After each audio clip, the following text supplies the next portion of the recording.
David Rothkopf is here, and what a scold he is. I just read your latest at the Daily Beast. You're telling people to not be celebratory or anticipatory about President Trump's potential death because you think it's in bad form. It's not classy. Do I have that right? Well, there may have been a bit of tongue in cheek to that. But because I have to tell you, I don't know how you felt about it, but like there were a few days there where every day it was just this kind of joy that I hadn't seen in so long out there on the internet. People were so happy at the prospect that Trump was dead. And they were, they were expressing it in such creative ways. And I was just explaining, I tried to explain in the article that there are worse things that could happen, like he could still be alive. Such a funny thing to say about few people, unless they're that one person in your family. We all feel that way about. Yes. Right, or Trump. And in the end, you suggested watching that. Oh my God, I can't think of the name of the film. Your big film, The Death of Stalin. The Death of Stalin. You said is the like you wrote in the. First of all, The Death of Stalin's one of the great movies. I mean, you, Pete, as a connoisseur of politics and comedy, I thoroughly enjoyed it. Yeah, and it's by one of the great singular geniuses of our time, Armando Iannucci, who gave us In the Loop, who gave us Veep. Nobody gets politics. No Washington pundit gets politics better than Armando Iannucci. Okay, wow, quite high praise from a film. You once told us that you watch a film almost every day. You know a lot about good films and how to talk about it. Clearly, I don't, but I will take your word for it. I did love that, and I do love the idea. I mean, it made you think. First of all, I just hate conspiracies. I hate them, and I don't like ones that make me think something good might, like all the anticipation and a lot of serious people posting a photo of his face that looked like something he'd hit his head. Like, I didn't like that because it led like people into really believing something that was. Yeah, it was stupid. I mean, like, all this stuff, it was stupid. Is he in declining health? Yes. Is he lying about his health? Yes. Does he have cankles? Yes. Does he have some weird shit going on with his hand? Yes. Does he look terrible? Yeah, because he's in his 80th year. He's fat. And he's fucking evil. I mean, somewhere inside of him, demons are eating this man alive. But, he's alive. And what we're going to get, which is much worse than death, is the slow decline of somebody who has no constraints on his behavior. And he can express his rage at the fact that the world is going to be deprived of him in any way that he wants. The president of the United States has the ability to unilaterally determine to launch nuclear weapons. And 4 minutes later, with no one's intervention, the world's gone. He has that power. I'm not saying he's going to do it. I'm just saying to have somebody so demented in that kind of position of power in the last years of his life, it's a terrible thing. It's a terrible thing indeed, as is everything that he seems to be doing each and every day. And I want to talk about some of that you've written about, some that you haven't. Most of, I'm sure you've talked about on Deep State Radio with your deep bench of guests. The latest moves at HHS, at CDC, RFK Jr., the worm is doing a lot of work right now. What are your insidery scientist research doctor friends saying? Is it the same as mine? And mine are less impressive, of course, than the great David Rothkopf's contact. Yeah, well, that's true, Pete. But at least you call me and get my perspectives, right?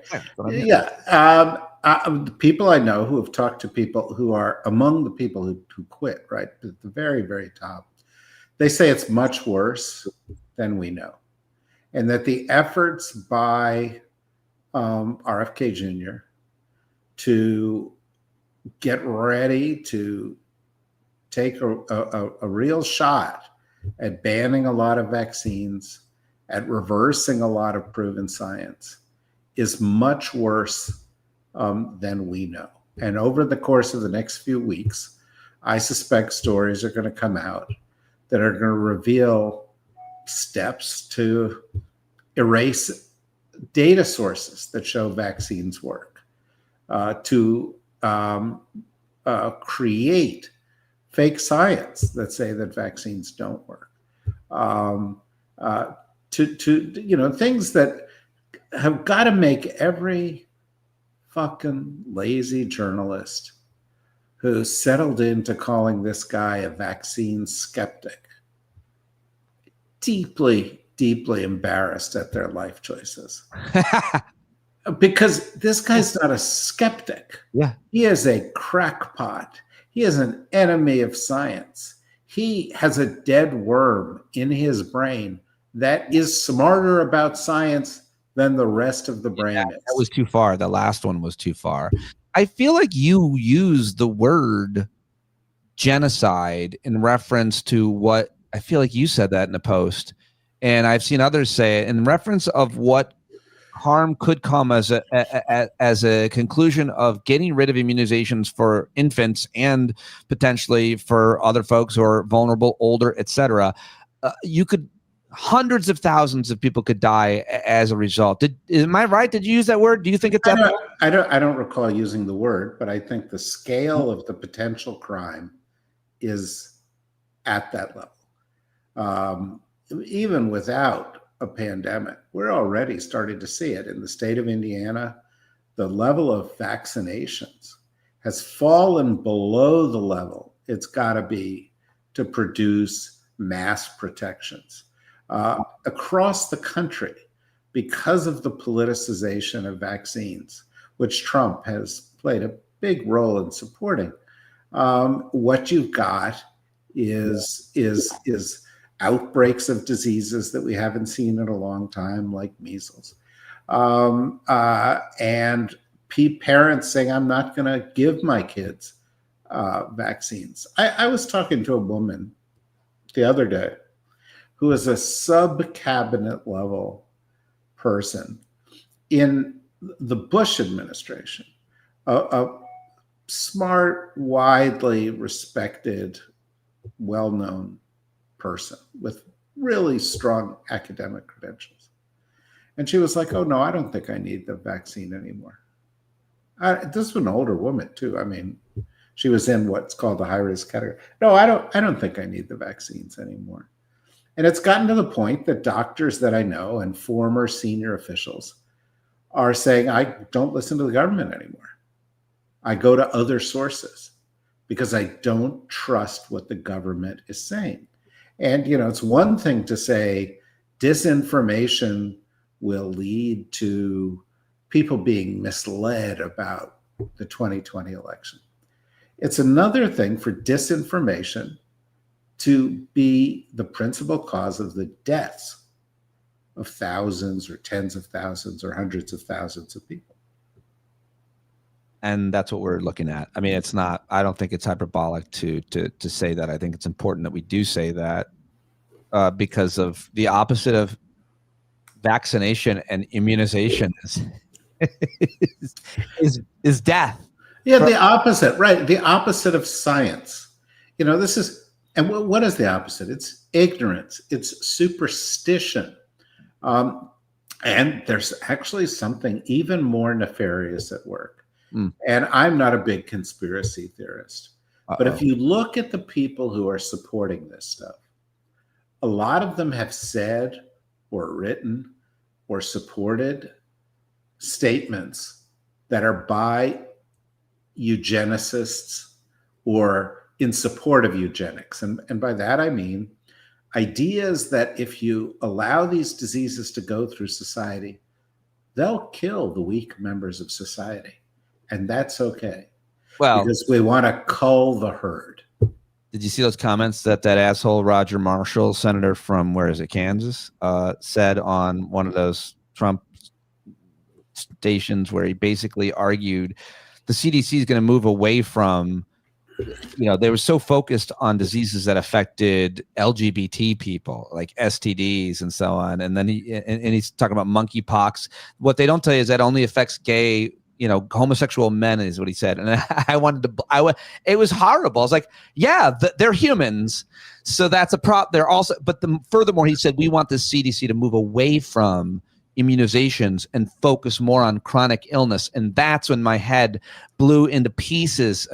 I had to slowly put it together. Well, that's the line that they have come up with, that their Maha movement is about, organically making us healthier and fighting these chronic illnesses. And of course, that's a lie. And, it goes back, before Trump was in politics. This goes back. Remember Ronald Reagan's response to AIDS? This was a Republican Party that just thought, we're not going to help out gay people because we think their lifestyle is unappealing to us and it's unsavory. It's the same as cutting back healthcare for undocumented people who are here in the United States, who are taking a child who has a chronic disease and throwing them out of the country. There are all sorts of steps afoot, all of which has the objective of making America whiter, more Christian, and guided by the principles of a minority of Americans, and it's everywhere you look. I defy you to find a major policy area where the priorities or the framework offered by the Trump administration does not have an element of racism in it. Non-regulated crypto. This is a scam, and it is a scam to benefit them at the expense of everybody else. Do you see the article today? $5 or $6 billion in a heartbeat. $5 billion on a scam. This is the fucking snake oil president and his sons, who are two of the most despicable human beings possible, are out there with a fucking tin cup, going around the world going, gift to dad. You'll benefit. There are all kinds of noble ways to make a living, to earn an income, to support your family. There are all kinds of terrible, pernicious ways, like, selling oil and bad things that are unhealthy and so on. But like the Trump family has made all of their money lying to people about their product, or not paying the people who made their product. So this is just more of that, because they're screwing so many people, which always makes them the worst. Look, Donald Trump started out as a slumlord. Yeah. He started out as a bottom feeder in the real estate market. Started out as the son of a slumlord. And well, maybe the daughter. That would really be a twist. But in any event, as you look out at what his policy, I just wrote a column, which I may be up to today or tomorrow, in which I say, look at his foreign policy. This is apart from the racism. Every single element of his foreign policy is driven by his background as a slumlord and a low-grade real estate baron. That we had a story come out this week that the Trump administration is discussing seriously kicking everybody out of Gaza so you can redevelop it into Atlantic City. He talks about Ukraine. What's the context? Land swaps. Who's his negotiator? Another real estate guy, Steve Witkoff. Yeah. Steve Witkoff talked to a bunch of people, senior level people, early in his term. He said, the reason we need to solve these problems in the Middle East is because the land is all very undervalued there because of the wars, and this will upgrade the land. He wants Greenland for mineral rights. He shook down Ukraine for mineral rights. He wants Canada because he sees it as a real estate play. He wanted Panama because it controlled a certain type of very valuable real estate. I could go on and on. The point is, everything they do is based on and these are not, these are not sort of sort of high-end, highly motivated business people. These are the worst. These are the worst. The worst. People in New York wouldn't deal with this guy. We had him this week. I'm sorry, I'll stop in a second. But we had him this week. Go on to a rant on social media because some poor schmuck of a subcontractor had scraped the stone in the rose garden that he had paved over. He paved over the rose garden. If there was ever a metaphor, and now he wants to build the fucking ballroom of the Borgata Hotel and stick it onto the White House, which doesn't need it, because he is a cheeseball, low-end real estate developer. That was a weird thing, even for him, that he publicly attacked contractor who left a scratch in the marble or something, because no one would have ever known or cared, or it could have just been repaired. Like, I don't know what that was about. I don't know what it was, a distraction or whatever. It was a weird one that he publicly. It's totally weird. On your subject of vaccines, he had a post this morning. Today we're recording this on a Tuesday, and he was like, well, my biggest accomplishment was Operation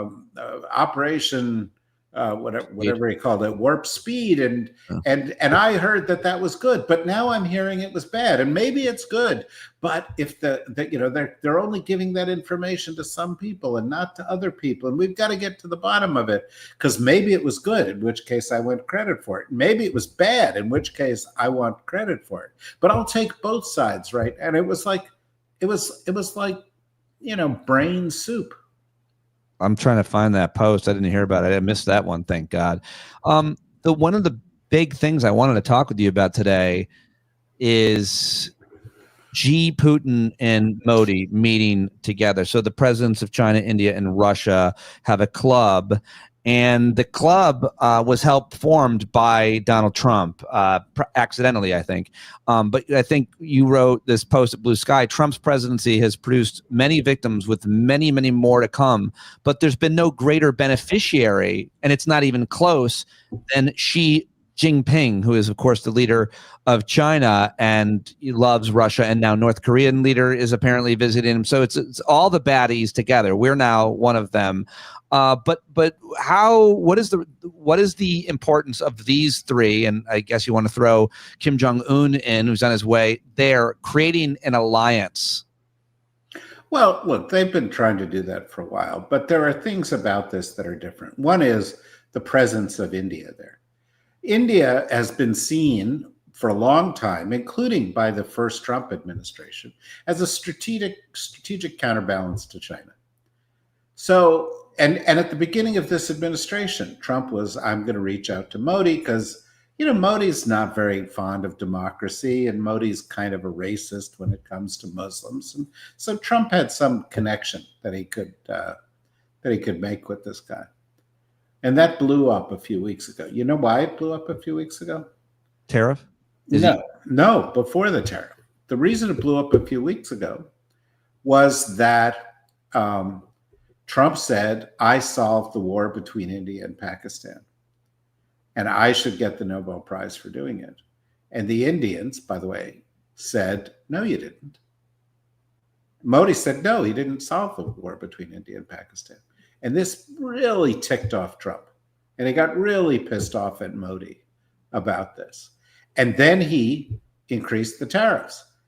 If he was very serious about the tariffs because India is buying oil from Russia, then he would have imposed them on China, which buys oil. He didn't do that. And the reason he didn't do that is China is much more economically powerful. And here's where it gets complicated. And a little bit like that, I want to be on both sides of this issue tweet. Trump wants to be in that club. Yeah. What Trump is feeling about this meeting is being left out. How I like you guys. No American president has ever liked you guys as much as I do. You had the president, I think, of Portugal saying today that Trump was effectively a Russian agent. He was advancing Russian interests. And he thought that kissing Putin's ass would get Putin to love him. And I feel that Trump is watching this all like a jilted lover.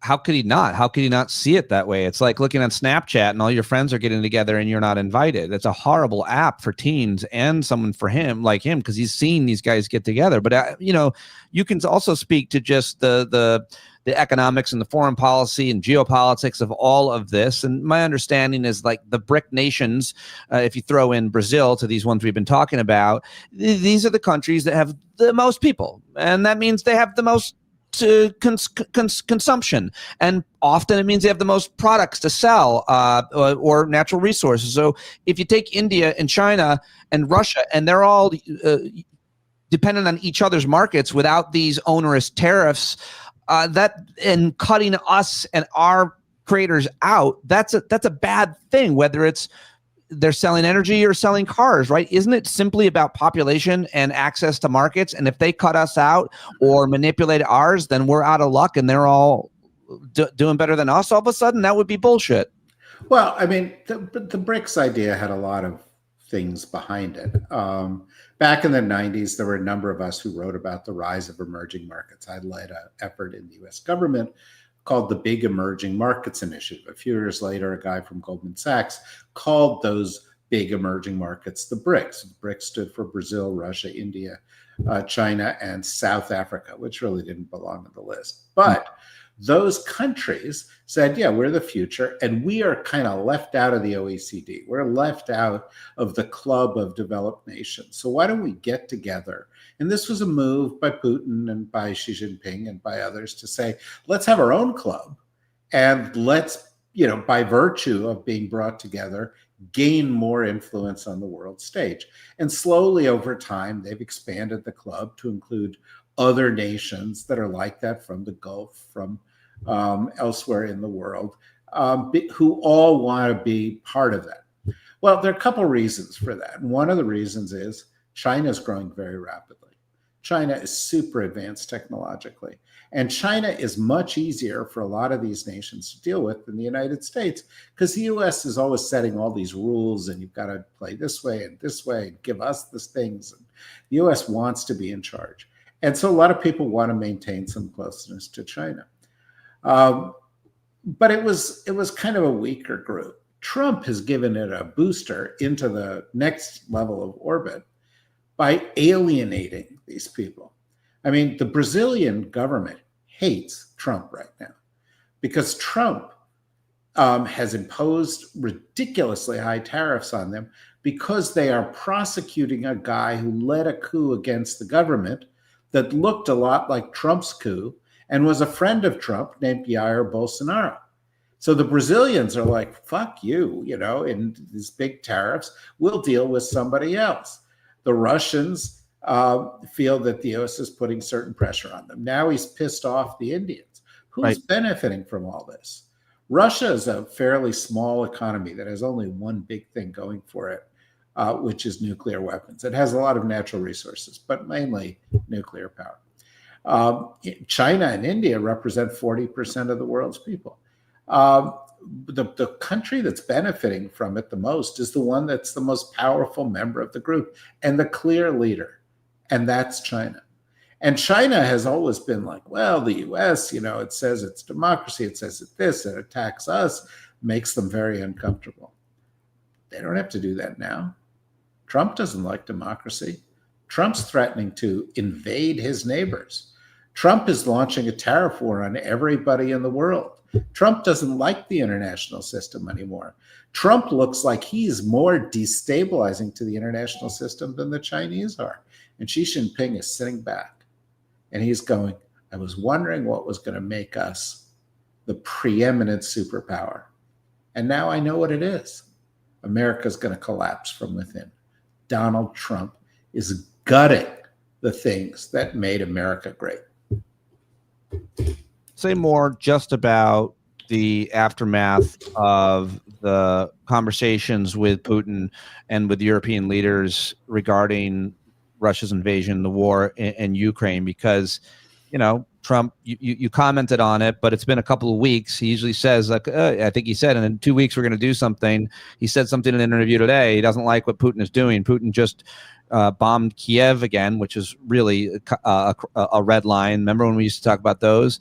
But my understanding is that nothing's happened, no consequences. So, some time has passed since these negotiations, these high-level negotiations. Some call them distractions. What's been the outcome so far? Is it too soon? Well, the outcome so far has been the utter humiliation of Trump. He goes, he gives this big welcome in Alaska to Putin. He rolls out the red carpet, literally. He does all this stuff to sort of show himself to, to welcome Putin back into the international community. And Putin gives him nothing in return. And Trump says, well, we're getting closer to peace. And Putin's people say, well, actually, no, we're not. And Trump says, Putin has agreed to, or Trump's people say, Putin has agreed to security measures that will protect Ukraine. And Putin says, well, actually, no, we haven't. And then all the Europeans get together a couple of days later and they come over here. And they're not coming over here to show that Donald Trump is powerful. They're coming over to say, we are with Ukraine, whether you are not. And we don't trust you. And so in 2 steps, Trump has weakened the United States. Now, what's happened since then? Ukraine is no closer to peace. Peace talks are not starting up. The next stage discussion Trump said was going to happen between the leaders is not only not going to happen, but the Russians have said we've got to have low-level meetings before we have high-level meetings. Putin has stepped up attacks on Ukraine. Every single night, worse and worse attacks. And as a result, most experts that I talk to say this war is going to go on for a long, long time. Yeah. And that the strategy for Ukraine at this point has got to be work with the Europeans to find a way to defend themselves that doesn't depend on the United States. And, every week or so, Trump has somebody like Scott Bessent say, the Treasury Secretary, say something like, "Oh, we're looking at some very serious sanctions on Russia." Well, he could have imposed them at any time. He could have provided Ukraine with much more military aid. He could have done lots of things. He could have said, "We don't believe the Russian line," that both sides have some blame in this story. But every single day since then, he has continued with that complete lie that Ukraine is somehow responsible for Russia invading it. Reprehensible. Before I let you go, just going to ask you one more question about the courts. I don't know. We've had some rulings from some federal courts on yesterday. It was the Trump regime violated the Posse Comitatus Act in California with National Guard. He's got to close down his concentration camp in Florida. He can't deport all these kids that he wanted to deport. And I think maybe most significantly, his tariffs are illegal. Are the courts holding the line? Some of them are. I mean, obviously, Trump's play has 2 components. One, he's going to go and exercise power. He knows that Congress isn't going to stand up to him. He knows that everybody thinks the Supreme Court will allow him to. There are a number of incidents where the courts have said, well, we're not going to stop you until your actions are ultimately overruled by the Supreme Court. And that means he knows he has time. And so he can go out there and he can do all of these things and achieve his goal, which is sending troops into cities and flexing his muscle and intimidating people, and maybe intimidating people in the future when they're thinking of voting, or expanding the powers of the presidency, or distracting from a tax cut. I mean, remember, the only thing Trump has achieved in the past 8 months is the biggest tax cut in history for the rich and a big tax increase for everybody else, which is the combination of the fact that the big ugly bill raises taxes on the people at the bottom, and the fact that the tariffs are a tax increase. The tariffs are a tax on trade that ordinary consumers pay. And so, that's one of the things is he's playing for time. Maybe he doesn't win in the end, but he achieves a lot in the interim where the things are unresolved. And then the second part of it is he thinks the Supreme Court's going to back him up on everything. And if it does, this will not only go down as the worst Supreme Court in history, which I believe it already is by quite a bit, but it may go down as the last significant Supreme Court in history. Because if what they do with decisions like before he got there, like Citizens United, Shelby County decision on voting rights, and importantly, the Trump decision last year, which gave the president immunity, is shift power to an executive that is unstoppable by the courts or the Congress, then essentially they've cut out 2 articles of the Constitution. They've cut out checks and balances. They've cut out guardrails, and they've restored a monarchy in the United States. And in a situation where there's a monarchy, they don't really have a big role to play. And that's where we are. And I have to say the prognosis doesn't look so good. Doesn't look so good. I think I would have to agree with that, unfortunately. Are you worried about Rudy Giuliani? Not the slightest bit. I mean, I think giving Rudy Giuliani, a guy who went on, a Hollywood film unknowingly to reveal himself to be a pedo, the Presidential Medal of Freedom, is the Trump administration in a nutshell. Yeah. I mean, this is really like, your drunken teenager taken over, the family company for a day. Except if a lot of drunken teenagers aren't also like criminally sexually assaulting, like giving him the Medal of Honor, giving other people a job, like birds of a feather, right? Is all these predatory guys that are all in power and being rewarded for it. And look, to sum it up, what we have are the worst people in America with the most power. Yeah.